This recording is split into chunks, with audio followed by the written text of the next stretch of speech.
Este de aquí es el nuevo iPad Pro. Bueno, le doy la vuelta porque si no, no parece que sea el nuevo. Este es.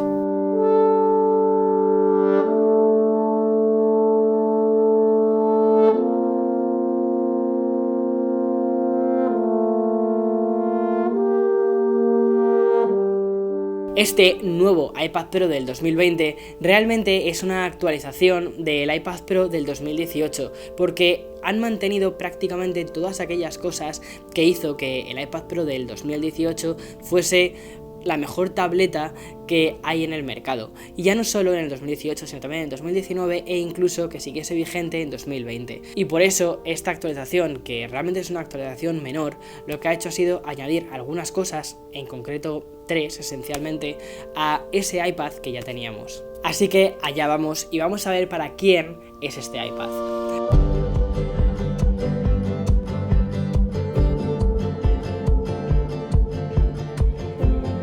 Por fuera tenemos básicamente el mismo diseño que ya teníamos del iPad Pro, con este diseño industrial, con una lámina unibody y con los cantos del iPad redondeados. Pero una de las diferencias que sí que tenemos es el módulo de cámaras trasero, que, cuidado, no te confundas, no han extraído el módulo de cámaras del iPhone 11, sino que es un módulo de cámaras con algunas diferencias. Y de hecho, ahí es donde me voy a centrar después. Seguimos teniendo 4 altavoces que son bastante potentes y están en los dos laterales o arriba y abajo, dependiendo de la orientación con la que utilices el iPad.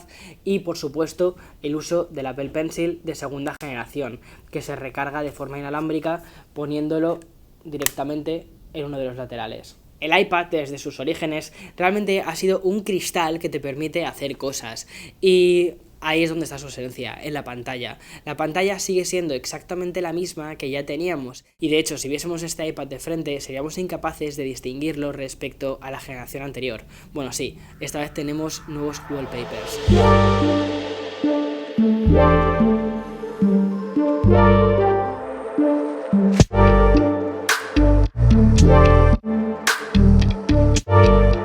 La pantalla sigue siendo la misma, es decir, tenemos un panel LCD en 2 tamaños, en este caso es de 11 pulgadas y también existe un modelo de 12,9 pulgadas. Con 120 Hz de tasa de refresco, que eso es una barbaridad y hace que las animaciones del sistema vayan súper fluidas. Pero, por ejemplo, cuando estás viendo un vídeo, ahí se reduce la tasa de refresco a la calidad en la que esté el vídeo. No son 120 Hz de refresco constantes, sino que dependiendo del contenido que estés viendo, se va ajustando también para poder ajustar la batería y no tener un uso desmesurado de ella.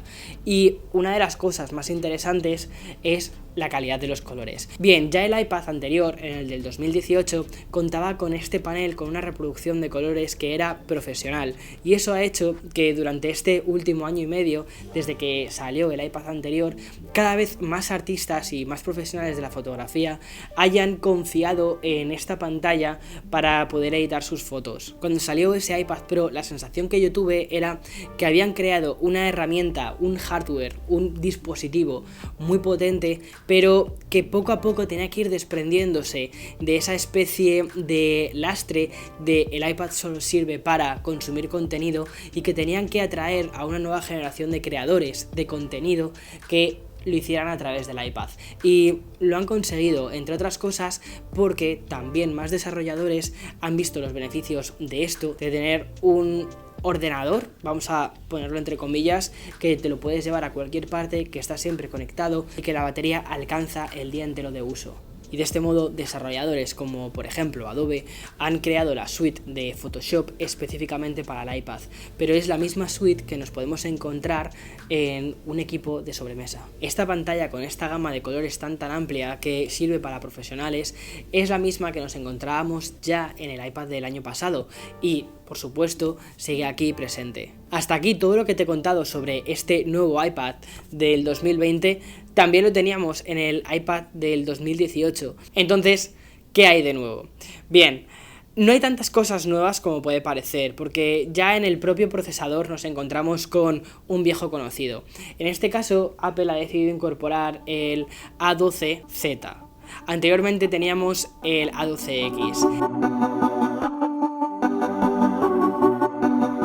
¿Qué es exactamente? Bien, realmente es un hermano gemelo del procesador anterior, por no decir que es lo mismo, porque cuando he pasado los benchmarks hace lo mismo. Lo interesante es que, por ejemplo, en el modelo anterior, si querías tener 6 GB de RAM, tenías que irte al modelo de 1 TB, y en este año han incluido ya los 6 GB de RAM en todos los modelos. No tienes que irte al de 1 TB para tener esta RAM.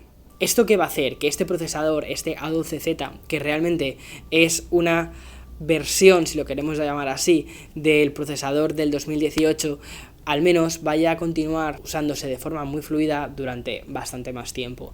A mí personalmente me hubiese gustado que hubiesen incorporado al menos el procesador actual, el A13, al menos aunque fuese únicamente para evitar confusiones y para no estar con este sí es muy potente, pero tiene un procesador actualizado del 2018. Son este tipo de pequeños gestos o de pequeños peros en los que a veces no encuentras demasiado la lógica, y probablemente esto signifique que antes de lo que pensamos vayamos a ver una actualización de este iPad donde no tengamos un A13, sino que sea la siguiente generación de procesadores. Pero de momento eso se queda en el terreno de las suposiciones y vamos a centrarnos en lo que tenemos. Bien, una de las cosas será el procesador, pero dos cosas que han mejorado están en el módulo de cámaras. A pesar de que este año Apple ha prestado atención a las cámaras del iPad, nos encontramos con algunas cosas que hacen que no estén al mismo nivel de los iPhones, por ejemplo, de este año, como es el super gran angular. Tenemos un super gran angular de 10 megapíxeles, que es un poquito por debajo de lo que nos encontramos ya en el iPhone 11, y además dos características que sí tenemos en los iPhones no las encontramos en este, como es el modo nocturno. Parece ser que es por un tema del procesador, que es a partir de la A13 cuando se puede poner modo nocturno, otro motivo por el que haber ido a por un A13, y segundo, que tampoco tiene modo retrato, lo cual es incomprensible porque la cámara frontal sí que tiene modo retrato. Aún así, independientemente de las cosas que no tiene respecto a un iPhone 11, las cosas que sí que tiene son dos cámaras que están increíblemente bien, sobre todo en condiciones de luminosidad buenas. Pero de nuevo, ¿cuánta gente hace fotos con un iPad? Y bien, otra de las novedades que nos encontramos en este iPad también se encuentra en la parte de cámaras, que es el sensor LiDAR. LiDAR hace referencia a Light Detection and Ranging. Mira, para que te hagas una idea, simplemente es un láser. Es un láser súper potente y que es capaz de entender la información que hay a su alrededor. Esta tecnología es muy avanzada y se encuentra también en los coches autónomos, que es la que les sirve prácticamente para entender qué es lo que hay a su alrededor, los semáforos, las personas, los pasos de cebra, y poder conducir de forma autónoma. Y también los sensores que nos encontramos en los vehículos que están, por ejemplo, en Marte. Cosas como muy wow. Sin embargo, no es exactamente el mismo sensor. Este sensor es más pequeño y la distancia de este láser también es inferior. Es una distancia de 5 metros.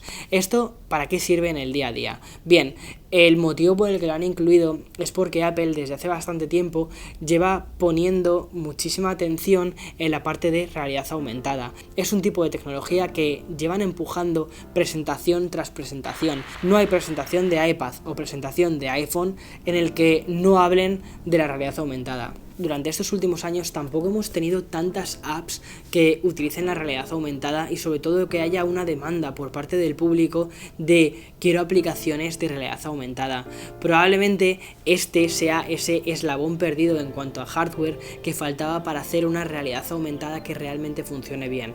Sin embargo, de nuevo, aquí nos encontramos primero el hardware y después el software. Es muy probable que en los próximos meses más desarrolladores puedan incorporar este sensor LiDAR en sus desarrollos y mejoren muchas de las aplicaciones de realidad aumentada que ya existen. De momento, al menos para lo que yo lo he utilizado, ha sido para algo completamente anecdótico, que ha sido utilizar el catálogo de IKEA y poner unas cuantas sillas y unas cuantas mesas y otros elementos de decoración por aquí por casa. Es como jugar a los Sims pero en la vida real.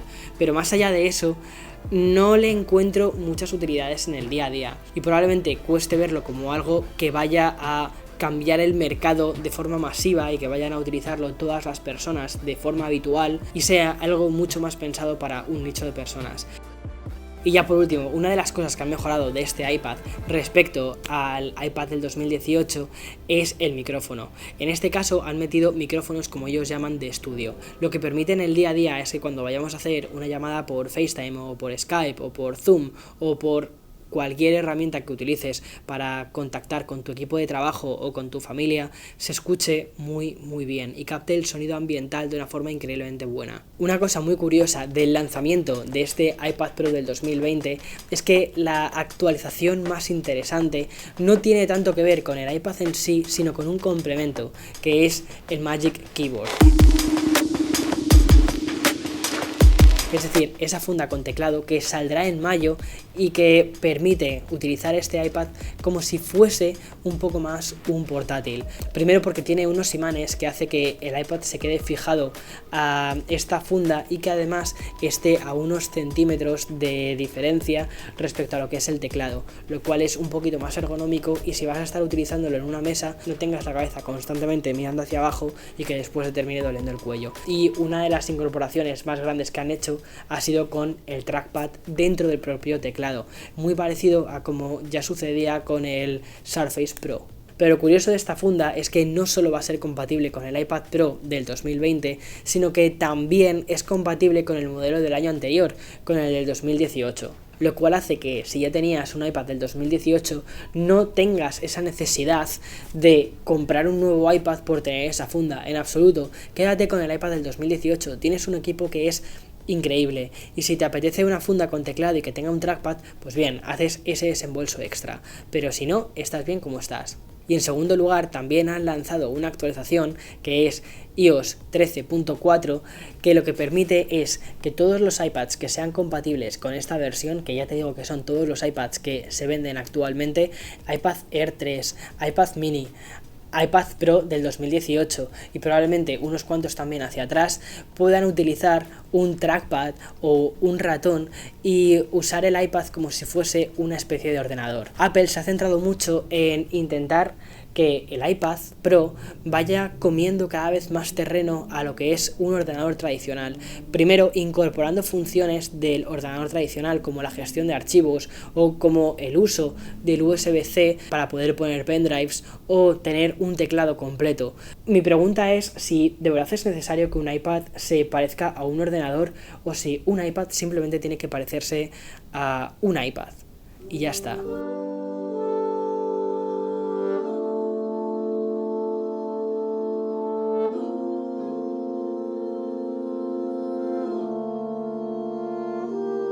Yo a este iPad más bien lo veo como una actualización algo innecesaria de un modelo que ya era muy grande en 2018 y que se mantiene vigente en 2020, pero que necesitaba ese refresco para poder atraer a un nuevo público que sobre todo estaba un poquito reticente de comprarse un producto que había salido hacía un año y medio. Y aquí está, ese mismo iPad que ya era grande en 2018 es aún más grande en 2020. Bueno, este es de 11 pulgadas, el que tenía antes era de 12,9.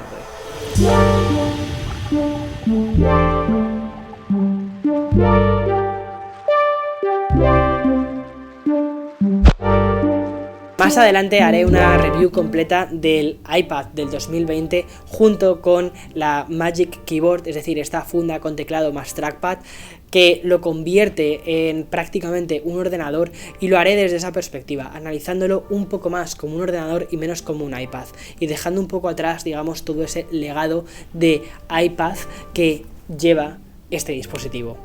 En fin, espero que te haya gustado la review. Suscríbete si no lo estabas ya para poder ver esa review que lanzaré dentro de 2 meses cuando esté disponible la funda, y nos vemos en siguientes vídeos. Hasta otra, chao chao.